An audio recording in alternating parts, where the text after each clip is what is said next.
I'd like to now introduce our moderator for session one this evening, Dr. Bertrand Lebouche, who's a clinician researcher specializing in primary care for people living with HIV and or hepatitis C at the Chronic Viral Illness Service of the MUHC's Glenn Hospital. He's also an associate professor in the Department of Family Medicine at McGill University. Dr. Lebouche, over to you. Okay, thank you, and welcome everyone. I'm very happy to moderate this very important session. And if you want, we can start right away with our first speaker, Dr. Naim Alkhouri. We will discuss NAFLD and NASH define. En français, définir la NAFLD et la NASH. So Dr. Naim Alkhouri is the Chief Medical Officer and the Chief of Transplant Hepatology and the Director of the Fatty Liver Program at Arizona Liver Health in Phoenix, in United States. And he is also a key opinion leader in the field of NASH therapeutic and an advisor and consultant to many pharmaceutical and biomarker development companies. He is also the principal investigator on several multicenter global NASH trials and a member of the EASLD NASH Special Interest Group. So, Dr. Alkhouri, you have 15 minutes, and after we will have 5 minutes for question and answer with you. All right. Well, thank you so much for having me. It's really an honor, and congratulations, Michael, the Fatty Liver Alliance, the Canadian Fatty Liver Foundation. What an achievement. And, you know, I thank you from the bottom of my heart for raising awareness about NAFLD and NASH and their impact. So let's start with the slides.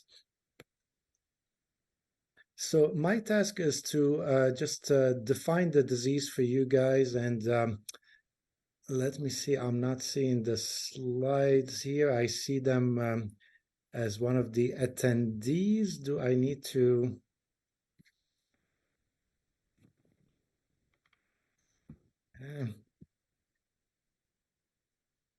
I'm seeing Dr. Lebouche as the big screen, and the slide is showing as, you know, something on top. Do you guys see the slides? Is it just my screen?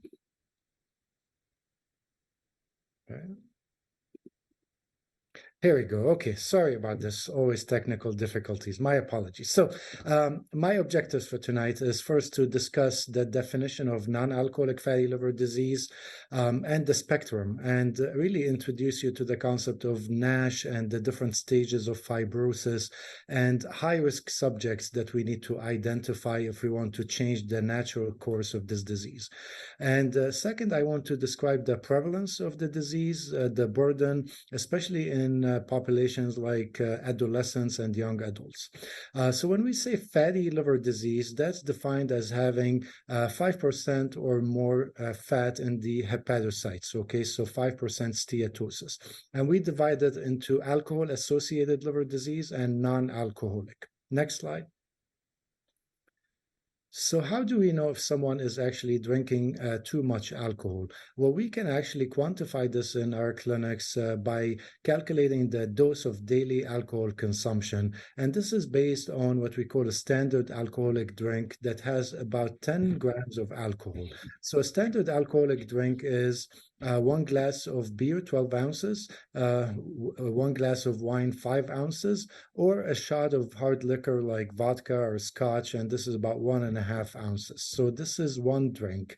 And then if a man is drinking 3 or more drinks per day or 21 drinks per week, for women it's 2 drinks per day or 14 drinks per week. Anything more than that is typically considered alcohol-associated liver disease.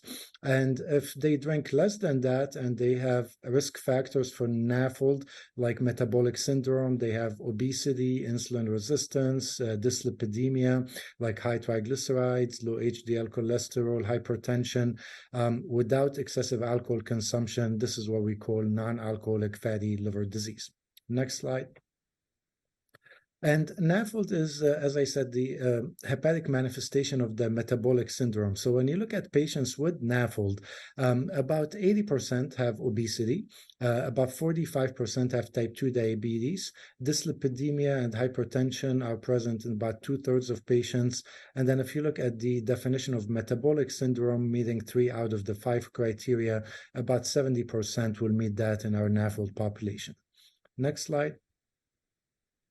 And it's very important to understand the spectrum of the disease. So when we say NAFLD, it includes the entire spectrum that starts with NAFL, non-alcoholic fatty liver. We used to call it simple steatosis.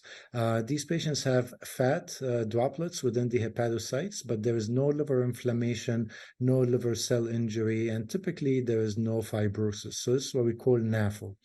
NASH indicates that in addition to fat, there is ballooning of the hepatocytes. So these are swollen and sick liver cells that are about to die.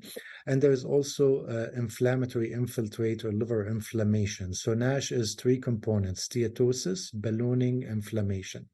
NASH is the driver behind liver fibrosis, collagen deposition in the hepatic lobules. And then we progress from stage 1, which is mild fibrosis, all the way to stage 4, which is cirrhosis.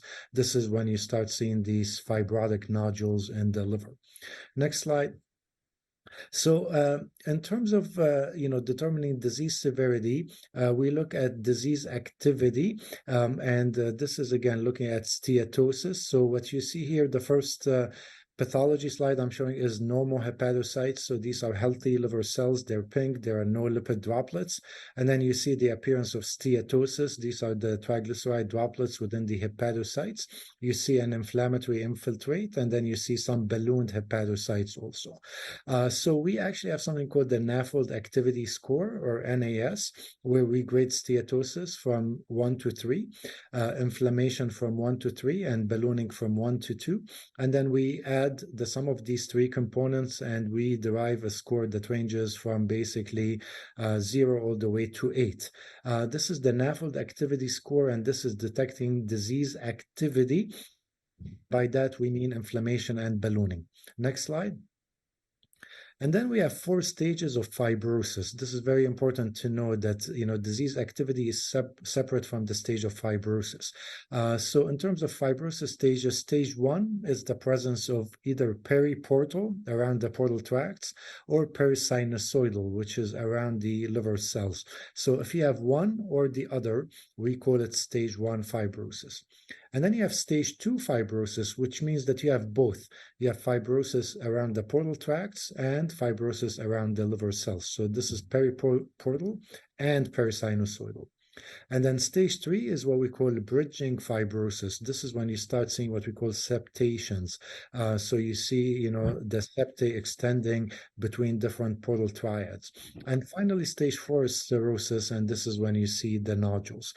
So for every patient with NAFLD NASH, when we do the biopsy, typically the pathologist will give us the grade of steatosis, the grade of inflammation, and the grade of ballooning, and then we will get the stage of fibrosis. And in terms of, the target population for new therapeutic agents that you're going to hear about, we are targeting patients that have NASH. So they need to have some steatosis, some inflammation, some ballooning, typically NAFLD activity score of 4 points or higher. And then we also want to have a significant fibrosis, stage 2 or 3 fibrosis or higher. Next. So I want to identify 2 populations for you. One is what we call patients with NAFLD and advanced fibrosis. This is defined as stage 3 or 4 fibrosis. So this is bridging fibrosis or cirrhosis. And these are the highest risk patients that we want to identify, and we want primary care physicians to be able to identify these. And then the second population is patients with fibrotic NASH. This is a little bit more complex to identify. Probably will need a specialist. You may need to do a biopsy, but we have some non-invasive tests that you'll hear about later. These patients are defined as having NASH with NAFLD activity score of 4 points or higher, plus stage 2 fibrosis or higher. Okay, this is what we call fibrotic NASH or at-risk NASH. All right, so I'm done with definitions now. Let's talk about the burden of NAFLD. How common is this? Well, NAFLD is estimated to affect 25% of the adult population. Actually, a more recent meta-analysis will show that it's probably closer now to 30%. And NAFLD is a global problem, so it's not just in the US. Actually, the highest prevalence has been shown to be in South America and also in the Middle East, in countries like Kuwait and Saudi Arabia, where they have very high rates of type 2 diabetes and a very sedentary lifestyle. Next. And this is a recent study that we just published earlier this year, trying to get an updated prevalence of NAFLD in the United States using a nationally representative database called the NHANES database, the National Health and Nutrition Examination Survey. We were lucky that in this large data set, they actually did FibroScans on about 10,000 participants. So we utilized that FibroScan data to estimate the prevalence of NAFLD, but also the prevalence of advanced fibrosis stage 3, stage 4 fibrosis. You're going to hear about this later on, but when we do a FibroScan test, which is an ultrasound-based test, you get two numbers. One is called CAP, that tells you if you have fatty liver, and the other one is called VCTE, or sometimes we call it KPA, and this will tells you the stage of fibrosis. Next slide. So in this paper, click one more. We showed that in the general population, NAFLD was present in about 25%, but more importantly, advanced fibrosis, so stage 3 and 4, was present in about 3%. And this is, again, the general population. Then we looked at patients with type 2 diabetes. We know that diabetics have higher prevalence of NAFLD and advanced disease. Next, and here we found that actually NAFLD was present in about 55% of diabetics. Okay, so if you have type 2 diabetes, you're actually more likely to have NAFLD than not. And more importantly, we found that in diabetics, it was about 12% that had advanced fibrosis. Next slide. This is another study that we published last year. This was done in San Antonio, Texas, so higher prevalence of Latinos, Hispanics here. We had patients coming for screening colonoscopy. It was middle-aged cohort in San Antonio, Texas. We offered them a state-of-the-art MRI to quantify liver fat, and if they had fatty liver, we offered them a biopsy to see if they have NASH and what is the stage of fibrosis. And we actually found higher prevalence in this population. 38% had NAFLD and 14% had NASH. Next slide. Then we did some subgroup analyses. So next, we found that actually if you're just from a Latinx Hispanic background, 55% had NAFLD, so not 38, 55%, and 25% had NASH. Next. If you had diabetes, 70% had NAFLD and 36% had NASH. Next. And then if you had a combination of risk factors, like if you're from Hispanic ethnic background, obese with diabetes, then 92% had NAFLD and 46% had the aggressive form of NASH. Next. And we compared these results to an earlier study that utilized ultrasound and biopsy, and we showed actually that between 2007 and 2018, there's an increase in the prevalence of NASH from 12% to 14%, but more importantly, increase in the prevalence of significant fibrosis, stage 2 or higher, from 2.7% to now close to 6%. Next. So we have a problem. I borrowed this from Game of Thrones. I'm sure we have many fans in the audience, but we estimate that we have 95 million people in the United States with NAFLD, and we only have 7,500 hepatology providers that can take care of them. So we need really ways to risk stratify these patients, and you're going to hear about this in the next slides.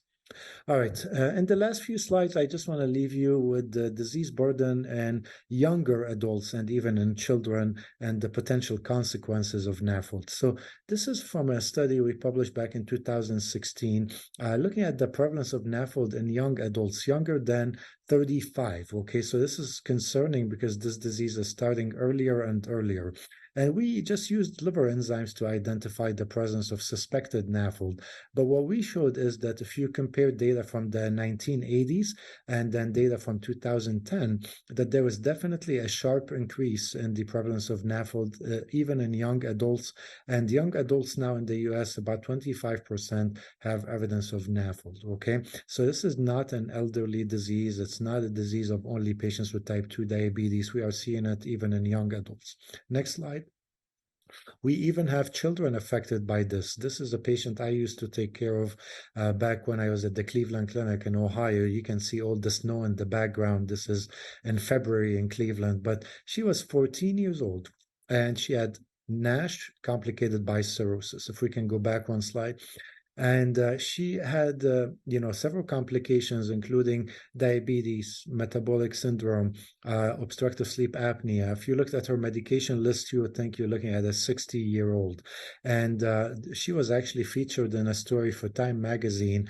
And the title was Young Kids, Old Bodies, because, again, their organs are damaged by obesity and all the complications that come with it. Next slide. This is a paper from Mayo Clinic looking at the natural history of NAFLD in children. We need way more data than this, but this was 66 kids with biopsy-proven NAFLD followed up to 20 years, and they showed actually that they have higher mortality than the general pediatric population, and 2 of these children developed NASH cirrhosis that required liver transplantation at the age of 20 and 25. Now, this is the exception, and that's fortunate, but this is really also alarming that kids are, progressing throughout all fibrosis stages and needing transplants in young adulthood. Next slide. This shows actually the incidence of liver cancer, hepatocellular carcinoma in patients that progress to NASH cirrhosis in comparison to hep C cirrhosis. And the rate is about 2% per year. And this is important to know that NASH is becoming a leading cause of liver cancer now. So anyone with NASH cirrhosis or advanced fibrosis should be screened for liver cancer. Next slide. NASH is also a common indication for liver transplantation. In fact, in a paper we published back in 2018, we showed that in female patients, NASH is really the most common indication for liver transplant in the United States. NASH is represented in the red line, okay? And we can see in the orange line is hepatitis C. Hep C is on the decline, luckily, because we can cure Hep C in the majority of patients now, but NASH is on the rise. And then alcohol-associated liver disease is the number one indication in males, okay? But this is really a double whammy now, because with the COVID pandemic, we have higher rates of obesity and higher rates of drinking alcohol. So unfortunately, we're going to see more and more patients needing liver transplant. And these 2 epidemics, alcohol and obesity, are starting at an earlier age. Next slide. And finally, this is a study we published in 2015 looking at individuals that needed liver transplant for NASH before the age of 40. So this was basically needing liver transplant for NASH cirrhosis, in adolescents and young adults. And what we showed in that study that 330 individuals needed transplant before the age of 40. Luckily, the majority of them were between the ages of 30 to 40, but we had a few kids that needed liver transplant before the age of 18, and then a few more that were between the ages of 18 to 30. So unfortunately, there is a new epidemic of NAFLD in adolescents, young adults, that will translate into more cirrhosis at an earlier age, and we need to intervene as soon as we identify this disease. Next. So this is my take-home message, is NAFLD is really a disease spectrum. And for every provider, understanding where your patient is at on that spectrum is very important. You're going to hear a lot about non-invasive tests and ways to risk stratify your patients. So we do not need to do a biopsy. And I shared with you how, we think about the disease in terms of progression to NASH, significant fibrosis, advanced fibrosis. But NAFLD is really a silent epidemic that will take a village to manage, and this is going to be primary care, endocrinology, endocrinologists, cardiologists, us in hepatology, gastroenterology, advanced practice practitioners, especially now with this, a new epidemic in children and adolescents. We're going to see more progression to significant disease in early adulthood. So we also need to involve pediatricians and all practitioners that take care of children and adolescents. So with this, I'm going to conclude, and I'm happy to take a couple of questions. Thank you again for the opportunity. So thank you so much, Dr. Alkhouri, for your very interesting and useful presentation. I think actually we don't have any question in the chat, but I have a question for you. You explained very interestingly in your presentation that you evaluate also around 95 million on NAFLD patient, only 7,500 hepatologists. For you, what is the place for primary care specialists? Because so how will you define the particular place of the primary care specialist in the definition, in the management of this patient? I think what's emerging, and I'm sure you're going to hear about this later, is that we need to start thinking about screening for NAFLD in high-risk patients. So in my mind, patients with type 2 diabetes, all of them, patients with metabolic syndrome, so if they have dyslipidemia, hypertension, obesity, and then anyone with elevated ALT without a clear explanation, like without excessive alcohol consumption. If you have these patients in your practice, you need to look for fatty liver disease, and then if you find it, I think a key message for primary care physician is try to identify the severity of the disease. You don't need a fancy biopsy or an MRI. There are simple scores that you're going to hear about later on, and the simplest one that we are advocating for is called FIB-4 index. All you need is AST, ALT, platelet count, and age. This is an online calculator. It can be available on your iPhone, a smartphone, and you can just use it as a first step to risk stratify patients. If you're low on the FIB-4, fine, stay in primary care. If you're high, you need to see a specialist. So I think the new idea is, again, to actively screen for NAFLD, at least in patients with type 2 diabetes. That's very important. And then number two is, if you find it, do a simple calculation to see if they're high-risk patients. And if we can just get this message across tonight, I will be a happy hepatologist. We are happy to see the patients and manage them now, because NAFLD is definitely under-recognized. But I think once we have new drugs, once we change the guidelines also to start screening high-risk populations, we will definitely need primary care physicians to take more ownership of these patients and only send us the sick ones.